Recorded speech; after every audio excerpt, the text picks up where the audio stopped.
नमस्कार दोस्तों, मैं सरोज पांडे। ब्राह्मणों को भिक्षा क्यों मांगना पड़ता था? यानी कि ब्राह्मण, भूदेव ब्राह्मण क्यों भिक्षा मांगते थे, या आप भी अगर मांगते हैं तो क्यों मांगते हैं? तुलसीदास जी के श्री रामचरितमानस का इस चौपाई को समझिए और फिर मैं आपको बताऊंगा रहस्य क्यों ब्राह्मण देव भिक्षा मांगते थे या मांगते हैं। सबसे पहले तो श्री रामचरितमानस का ये चौपाई सुनिए, उसके बाद आगे बढ़ते हैं।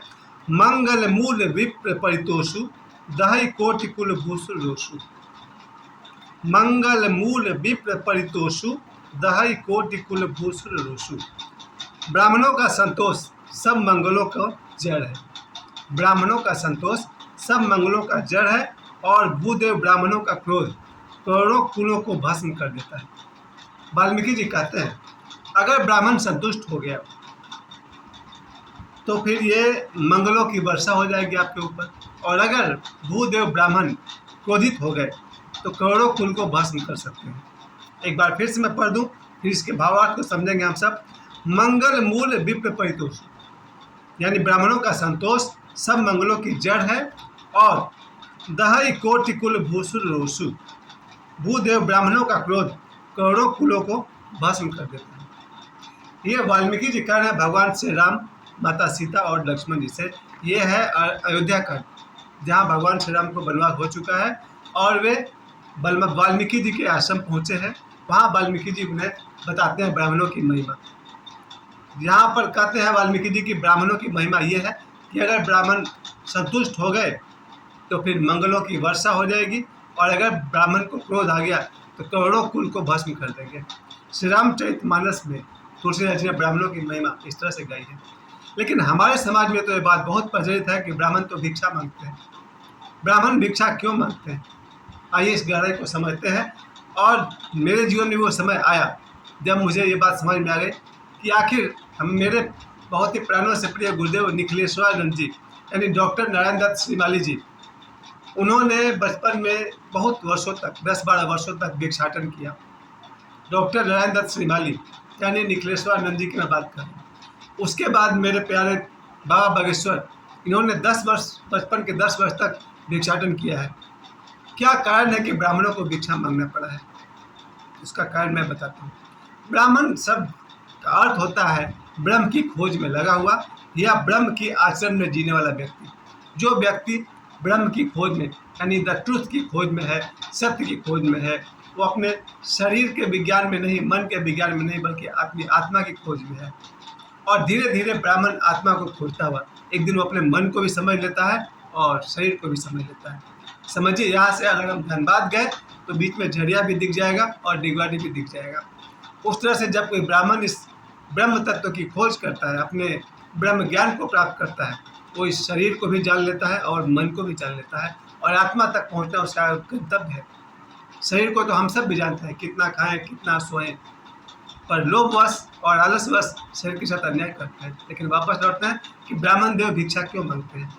जितने भी ब्राह्मण हुए शुरुआत से, जहाँ तक मैं जानता हूँ, वेदों के समय से लेकर के वेद, उपनिषद, पुराण, उन सब में आप जाकर देखिए, ब्राह्मण स्वभाव से ही ब्रह्म का खोजी रहा है, और उन्हें अध्ययन का, विद्या अध्ययन का जबरदस्त शौक तक कहिए उनका स्वभाव होता है।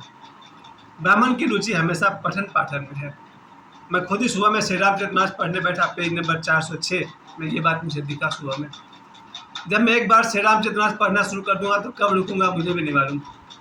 जब कोई ब्राह्मण ध्यान करने बैठेगा, वो ध्यान पूरी करने के बाद वो कब उठेगा, 1 घंटे में, 2 घंटे में, 3 घंटे में, या 21 घंटे बाद, कोई नहीं जानता। ब्राह्मण जब योग करने बैठेगा, पतंजलि योग, सूर्य नमस्कार करने बैठेगा तो कितनी बार करेगा कोई नहीं जानता है। ब्राह्मण अगर आरती पूजा में लग गया तो कितनी देर तक करेगा कोई नहीं जानता। ऐसे में ब्राह्मण, जिसका मूल उद्देश्य है जीवन का अपने आत्मा के रहस्य को जानना, उसके मेडिटेशन, उसके योगा, उसके वेद पाठ का अध्ययन, इसमें उसको इतना समय चाहिए और स्वतंत्रता चाहिए कि अगर वो नौकरी करने जाए तो पहले तो उसे 8 घंटे की नौकरी करनी पड़ेगी। सुबह 6 बजे तैयार होइए, 8 बजे ऑफिस जाइए, फिर ऑफिस की नौकरी करिए, 6 बजे शाम को वापस लौटिए, उसके बाद हाथ मुँह धोइए और फिर अध्ययन करिए, योगा करिए, ध्यान करिए। मेरे हिसाब से मुश्किल हो जाएगा। और इसलिए ब्राह्मण 8 घंटे की नौकरी के चक्कर में पड़ा ही नहीं। यहाँ तक कि वो खेती बाड़ी में भी नहीं पड़ा, क्योंकि उसका ध्यान मेडिटेशन अनलिमिटेड, योगा अनलिमिटेड, उसका अध्ययन पठन पाठन अनलिमिटेड। और वो ब्राह्मण 5 घरों से भिक्षा मांग लेता था, उससे उसका पेट भर जाए या उसके बीवी बच्चों का भर जाए, जितना मिले उतना से खुश, लेकिन वो 5 घरों में भिक्षा मांगता था और वापस फिर अपने ध्यान में, योग में, मेडिटेशन में लग गया। और ब्राह्मण को जब ज्ञान हुआ, आदि शंकराचार्य की तरह, भैया वाल्मीकि की तरह या अगस्त्य की तरह, अपने उसी ज्ञान को उसने समाज में बांटा। भिक्षा मांगने का उद्देश्य 2 था।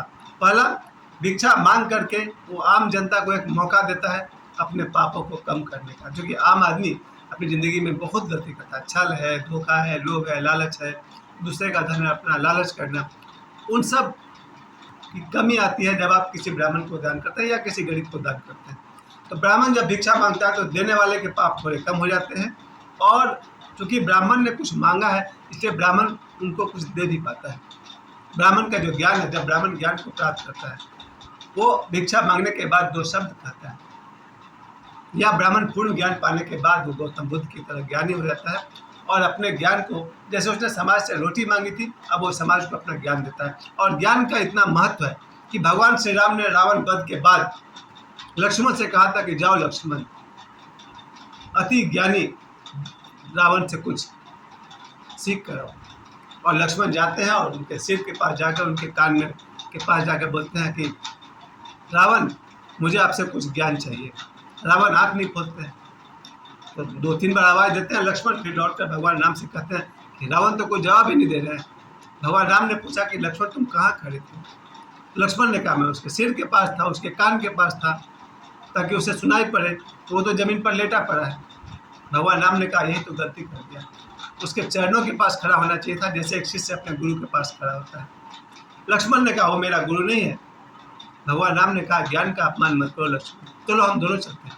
और भगवान श्री राम उनके पैरों के पास खड़े होते हैं, चरणों के पास खड़े होते हैं रावण के, और उन्हें प्रणाम करते हुए कहते हैं कि हे ब्राह्मण देवता, हमें कुछ ज्ञान दो। और रावण कहते हैं कि अच्छे नियत से अगर कोई काम की जाए तो हमेशा अच्छा होता है, और अच्छे कर्मों को टालना नहीं चाहिए। हे श्री राम, जीवन में जब भी कोई शुभ कार्य करना हो उसे कर ही डालना चाहिए, शुभ कर्मों को टालना नहीं चाहिए, वरना फिर जिस शुभ कर्म को हम टाल देते हैं वो बाद में उसे करना असंभव हो जाता है। तो भगवान राम ने भी भूदेव ब्राह्मण रावण से ज्ञान लिया था, बिल्कुल सही बात है, अच्छे कर्मों को टालना नहीं चाहिए। तो यही ब्राह्मण देवता जब भिक्षा मांगने लगे तो उनके भिक्षा मांगने का मुख्य उद्देश्य यही था कि वो 8 घंटे की नौकरी नहीं कर सकते, क्योंकि उन्हें ब्रह्म ज्ञान भी पाना है। जैसे आज हर आदमी का मकसद है उसे पैसे कमाने हैं, घर बनाना है, कार खरीदनी है, बच्चों को पढ़ाना है, बेटे के लिए बहू लाना है और बेटी के लिए दामाद लाना है।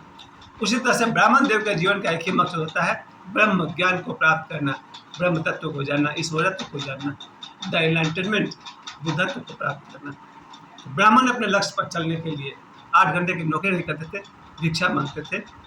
और मेरे हिसाब से जब मेरा एक ऐसा जुनून पकड़ा मुझे 52 साल की उम्र में, तब मुझे लगा अगर मैं 8 घंटे की नौकरी करता था, जब मैं करता था, मेरा सुबह का मेडिटेशन खराब रहता था, क्योंकि मेडिटेशन में दिमाग में चलता था स्कूल जाना है, पढ़ाना है।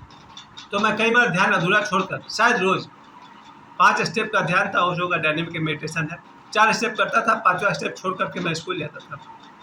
फिर जैसे ही मेरे पिताजी को, मेरे भाई को पता चला कि मुझे ध्यान तोड़ना पड़ता है, तब मेरे पिताजी की तरफ से, भाई की तरफ से उपहार है कि आप ध्यान पर, योग पर, जो आपको अच्छा लगता है उस पर ध्यान दीजिए, आपका स्कूल का 2000 हम दे देंगे।